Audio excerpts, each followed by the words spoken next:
তৃতীয় বিশ্বযুদ্ধ আরম্ভ হতে চলেছে এমন চাপা আশঙ্কা দেখা যাচ্ছে প্রায় সকল সংবাদ মাধ্যমে। রাশিয়ার প্রেসিডেন্ট ভ্লাদিমির পুতিন তার দেশের জন্য পারমাণবিক অস্ত্র ব্যবহারের সীমারেখা কমিয়ে এনেছেন। যুক্তরাষ্ট্র সম্প্রতি ইউক্রেনকে রাশিয়ার গভীরে আঘাত করার জন্য পশ্চিমা দেশগুলোর সরবরাহ করা দূরপাল্লার ক্ষেপণাস্ত্র ব্যবহার করতে সবুজ সংকেত দিয়েছেন।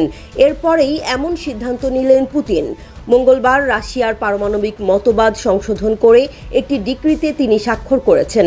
এতে বোঝা যাচ্ছে যে মার্কিন দূরপাল্লার ক্ষেপণাস্ত্র দিয়ে রাশিয়ার ভূখণ্ডে ইউক্রেন হামলা চালালে তার আক্রমণাত্মক প্রতিক্রিয়া জানাতে রাশিয়া প্রস্তুতি নিচ্ছে।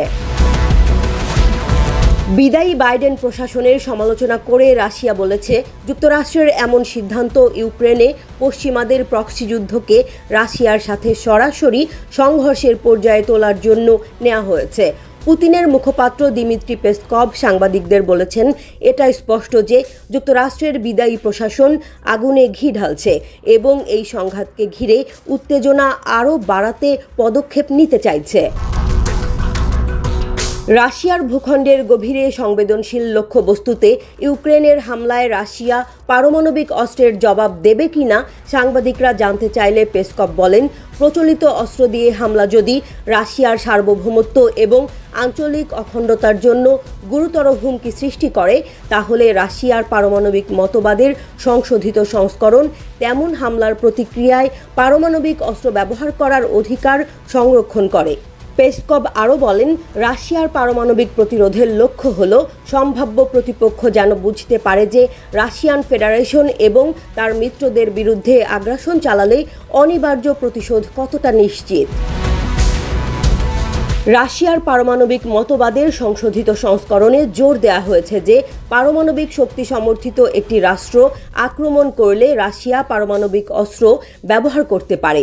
মঙ্গলবার এই মতবাদের প্রকাশনাটি রাশিয়া বুঝিয়ে দিয়েছে। মার্কিন সমর্থনে ইউক্রেনের আক্রমণের প্রতিক্রিয়া জানাতে রাশিয়া পারমাণবিক অস্ত্র ব্যবহার করতে পারে। প্রতিক্রিয়াটি মার্কিন ফ্যাসিলিটির পাশাপাশি ইউক্রেনের বিরুদ্ধেও পরিচালিত হতে পারে। রাশিয়ার পারমাণবিক প্রতিক্রিয়া উস্কে দিতে পারে এমন প্রচলিত আক্রমণের ক্ষেত্রে দেশটির পুরনো পারমাণবিক মতবাদের একটি উচ্চ সীমা ছিল। সেখানে বলা ছিল যে রাশিয়ার পারমাণবিক প্রতিরোধ প্রধানত পারমাণবিক অস্ত্র রয়েছে এমন দেশ এবং জোটগুলোর বিরুদ্ধে। এটি রাশিয়ান বাহিনী পারমাণবিক প্রতিশোধের প্রয়োজনকে নির্দিষ্টভাবে ব্যাখ্যা করেছিল। আক্রমণের ক্ষেত্রে সেখানে এমন আক্রমণকে বুঝিয়েছিল যা অবশ্যই রাশিয়ার অস্তিত্বকে হুমকির মুখে ফেলবে।